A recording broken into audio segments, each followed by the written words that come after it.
You will arrive along the old road. It winds with a troubling, serpent-like suggestion through the corrupted countryside,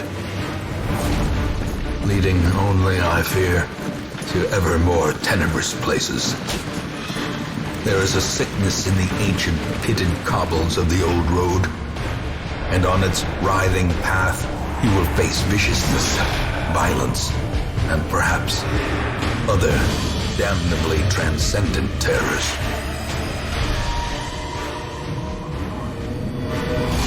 So steel yourself, and remember there can be no bravery without madness. The old road will take you to hell, but in that gaping abyss, we will find our redemption.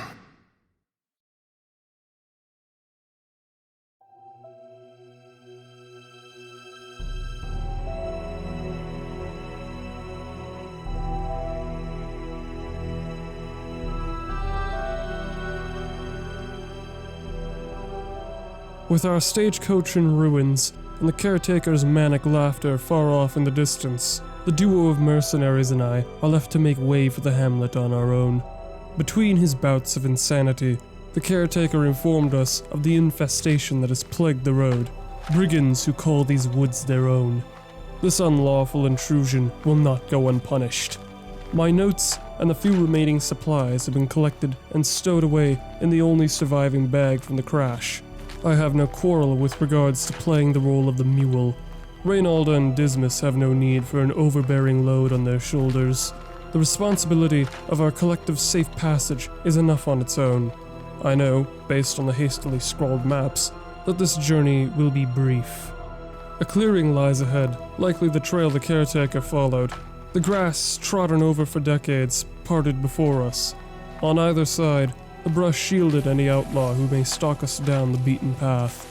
The resolve of my escorts remained stalwart when challenged by strategic movements made by foes concealed by the overgrowth.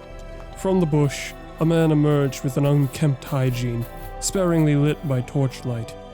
Dressed in a hooded cloak, green as the vegetation he leapt from, he took to an offensive stance, his two chipped blades stained in aged blood. His boots sunk into the mud, though it had not disrupted his vicious assault.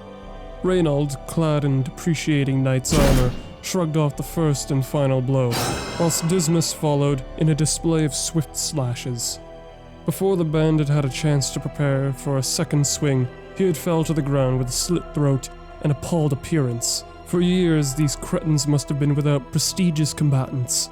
With their blood spilled, the scampering of the rodents' boots quickened and faded into the distance. Perhaps they're retreating to their filthy hovels and dismal camps. One might expect Dismas, a man whose past has been gilded with gold and the blood of the innocent, to have rifled through the pockets of the troublesome thug. However, it was the holy crusader Reynald, hardened, or perhaps wilted, by the dozens of battles virtuously fought, that claimed the coin for his own. I trust this does not become habitual. The decrepit hamlet will require all the financing it can, if the words of that raving lunatic are to be believed. Reynald led the way, another clearing at last. For whatever reason, a small strongbox had been left in the middle of the clearing, where light pierced the thicket. We were overlooking the hamlet. Smoke billowed from the few operating structures off in the distance. The countless trees carpeting the countryside made it difficult to accurately examine the community. On the other hand, the blemish of the land, the manor, my ancestor's home, watched over the hamlet from its repulsive perch, falling to time and the corrupting roots buried beneath the manor, the beginning of our impossible crusade. We were prepared to continue toward the hamlet, where the townsfolk would undoubtedly be skeptical of my intentions. Fortunately, further unwelcome squatters had made their presence known through a poorly aimed pistol. Dismas and Reynald had no need for orders. I allowed them to work on their own accord. I pondered for a moment between the bloodshed. Perhaps the expulsion of these bandits will lend credence to my cause. My welcome home gift may not be a noose and public execution after all. We will require fresh blood to line our ranks for the weeks, months, possibly even years of battle to come. The hamlet will see hope as the unstoppable march of time continues alongside our soldiers. History will reveal itself, and I will make amends with those wronged. And together, we shall reclaim the glory stripped from my family's lineage, and repair the insurmountable corruption birthed by the grotesque beating heart of the darkest dungeon.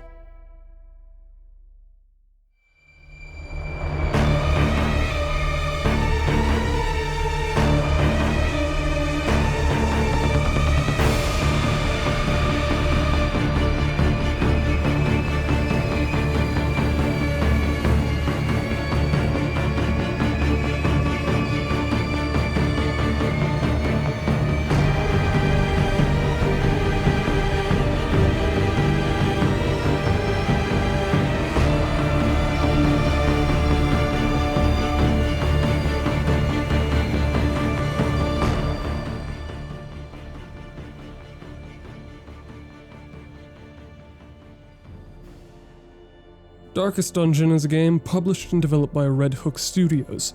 According to the Steam page, it is described as a gothic Lovecraftian roguelike turn-based RPG dealing with the stresses of adventure. Upon opening the game, a letter is sent to us, the heir of the estate, begging that we return and informing us of the ill-doings brought on by the Ancestor's esoteric indulgence. Upon our arrival from the old road, we are granted a miserable vista of desecrated buildings that have been sealed away for untold years. The hamlet, for all intents and purposes, is dead. There are few lights left on, and even fewer belonging to buildings of use. 3 facilities remain functional: the stagecoach, used to hire additional recruits, the nomadic trader, whose wares may be an invaluable resource as time presses on, and a graveyard, a place in which many will end up in over the course of your virtuous campaign. Additionally, you will have access to the Ancestor's memoirs at the crumbling statue. It is here where we will learn to familiarize ourselves with the Ancestor's past transgressions. And with time, this place will see itself reconstructed through our aid. The recovery of family heirlooms and troves of gold will permit the repair of decaying structures, breathing new life into their rotting boards. But for now, we must make do with what we have available to us at this time. As our intent becomes apparent to the townsfolk, places of business will reopen for both their usage and our own. The tavern, a place of merriment and mirth, where townsfolk and mercenary alike go to forget the days prior, win or lose a fortune, or envelop themselves in the pleasures of flesh, where violent tendencies are a request rather than a necessity. The Abbey, a place of worship, with prayer and pain. In this wicked land, the few troubled God-fearing individuals that are left are most at home here, in the cloisters and with their candles. A sanitarium, a place for madness and illness alike, to be treated with great care. Here, we may cleanse the body and either flush or lock the mind, retaining quirks that we deem beneficial and removing those that are detrimental. The survivalist lends her skills to teach our soldiers how to survive when combat is not the forefront of concern. And lastly, the guild and blacksmith, respectively, they offer improvements to existing abilities, tools of destruction, and armor to fend off death. Each role a limb to carry this war beyond the hamlet and into the catacombs beneath.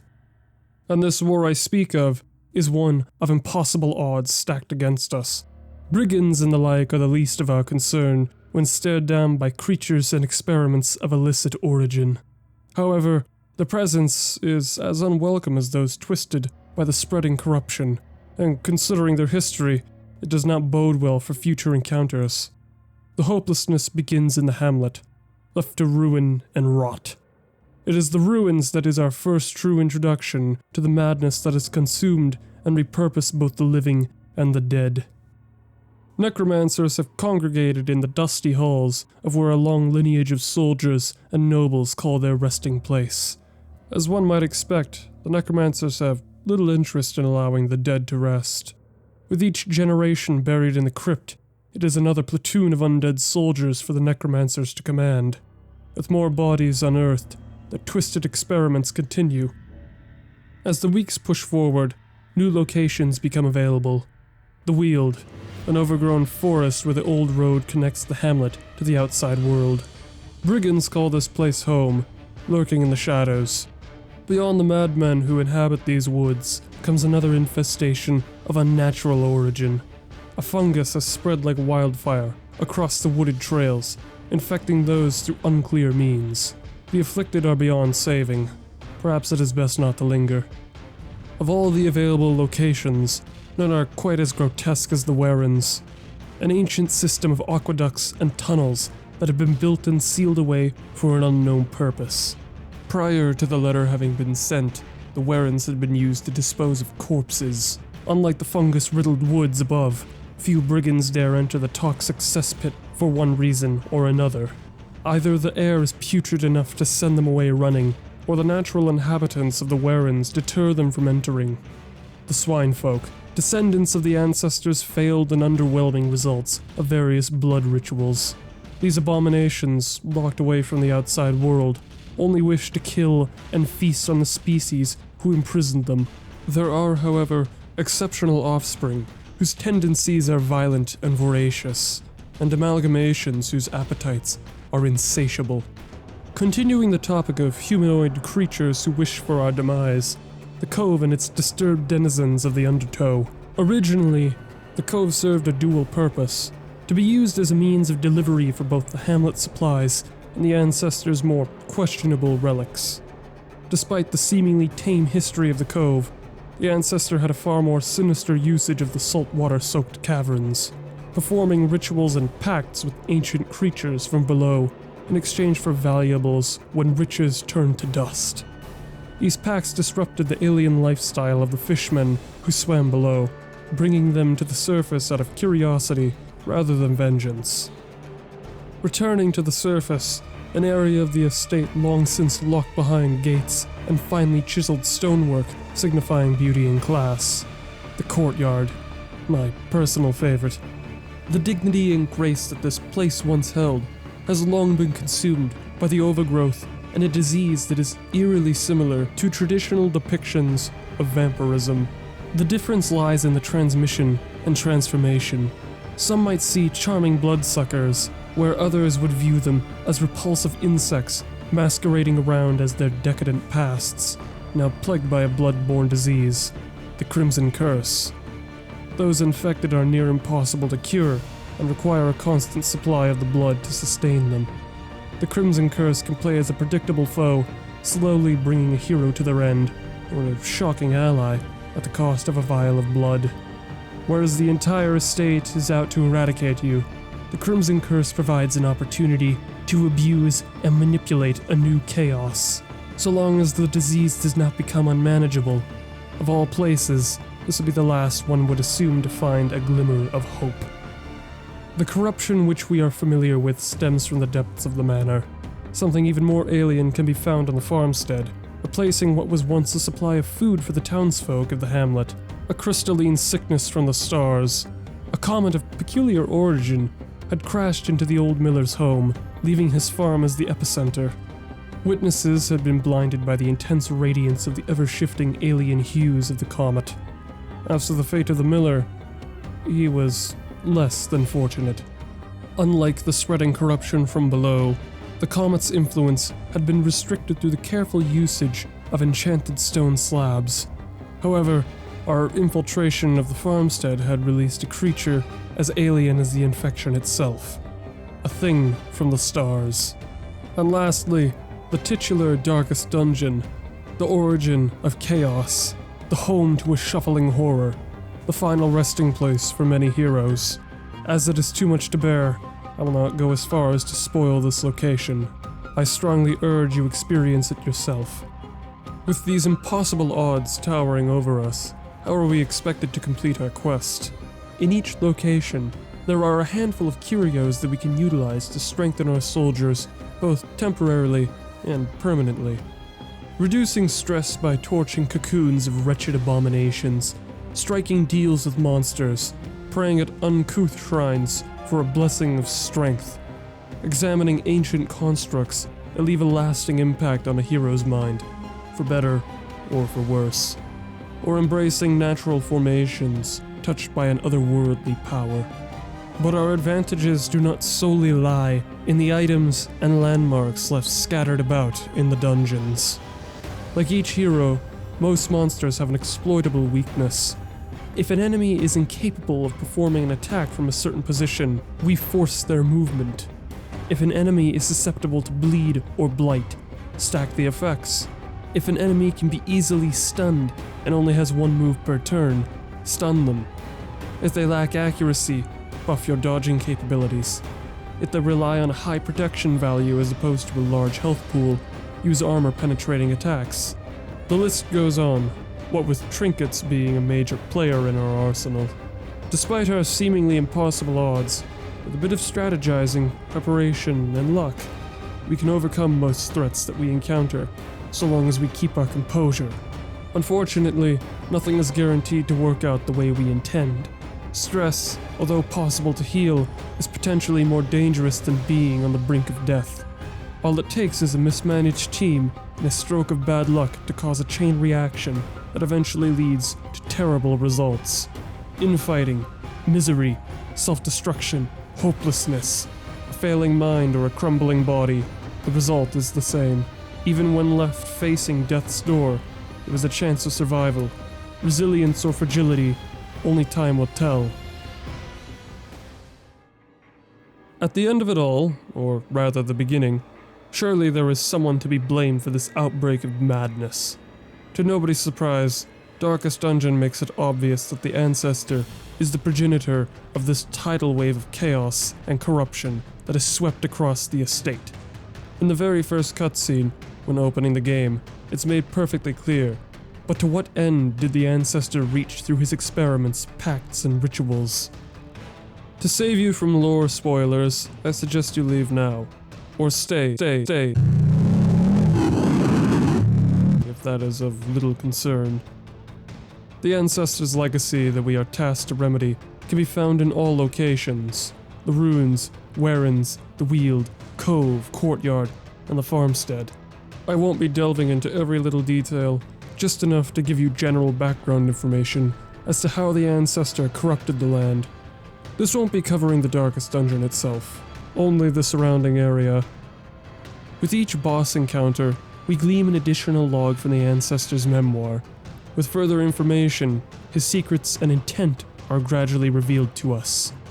The necromancers we spoke of earlier have been an assortment of scholars and practitioners who excelled in rituals and manipulation of the dead. After they had taught our Ancestor an assortment of methods and processes that proved to be effective, I murdered them as they slept. Following his murderous plot, the Ancestor had reanimated the scholars with a majority of their intellect intact. Like a factory, he allowed the necromancers to forever raise the dead. In the Weald, mercenaries from long ago reside there, the Brigands, the same bandits who assaulted Reynold and Dismas on the old road. A former militia that had been hired to keep the residents of the hamlet in line, and the curious out of the way. In order to do so, demonstrations were held in the town square. At the hint of rebellion, additional forces are hired, bringing with them a war machine of terrible implication. The resulting slaughter left the hamlet in a more compliant and manageable state. It would be a crime to allow the abundance of flesh to go to waste. The hamlet's citizens who rioted against the Ancestor's deplorable experiments soon became the necessary meals for the monstrosities that he had created. The Swine Prince, a gigantic beast of meat and malice. What it lacked in intelligence, it made up for in brute strength, and when the supply of the dead dried up, it is not far-fetched to assume that live subjects were used in place to feed the monster. Similarly, live sacrifice was required by the ancient beings who lurked in the sea and came to visit the cove when a bargain was made. When gold was short for the Ancestor's experiments, it became clear that he would have to resort to alternative means of acquiring wealth. To accomplish this, the Ancestor was given an idol, which he would have to deliver to the ocean, along with an appropriate sacrifice. One such individual, who shadowed the Ancestor's every move, had been viewed as charming for a time. This, predictably, did not last. She was soon cast away into the tide one night, along with the relic, leaving behind a slew of exceptional gemstones. This sacrifice had use elsewhere. The fishfolk we had previously gone over had remade her in their image, bulbous and frightening. As for the courtyard, the origin of the curse was not artificial. It was during the earlier years of the Ancestor's life, where he had met a strange woman who had made herself comfortable among the guests who would routinely visit the courtyard. Her intentions were somehow more twisted than that of the Ancestors. As such, he intended to rid himself of this lurking predator. The rest is corrupted history that I encourage you to experience yourself. And lastly, the farmstead. When the miller came to the Ancestor, pleading for aid after many seasons without a sufficient harvest, he had set the stone tablets in place with promise of good fortune to come. This fortune was not to the miller's benefit. Although the Ancestor was not alive to witness the farmstead's full destruction and reap the reward, I believe the stone tablets that contained the crystal plague acted as a sort of guide, directing the comet to collide with the miller's home. The fate of the miller and his family is one that is trapped in time and space. The origin of corruption and seed of hopelessness, the Ancestor's ill ambitions. It is he who is the cause for this nightmare.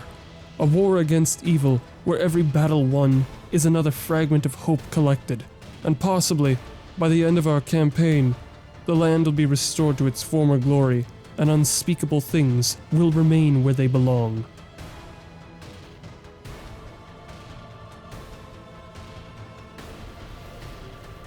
This has been a joy to write, easily one of my favorite essays thus far. I'm not entirely certain as to whether or not I'm finished with this game yet. I may return in the future to cover some other aspect in greater detail. There's a whole slew of things that I would love to talk about. Regardless, I hope you enjoyed. Perhaps you'll see from me again, and on behalf of the study, thank you, and have a pleasant day.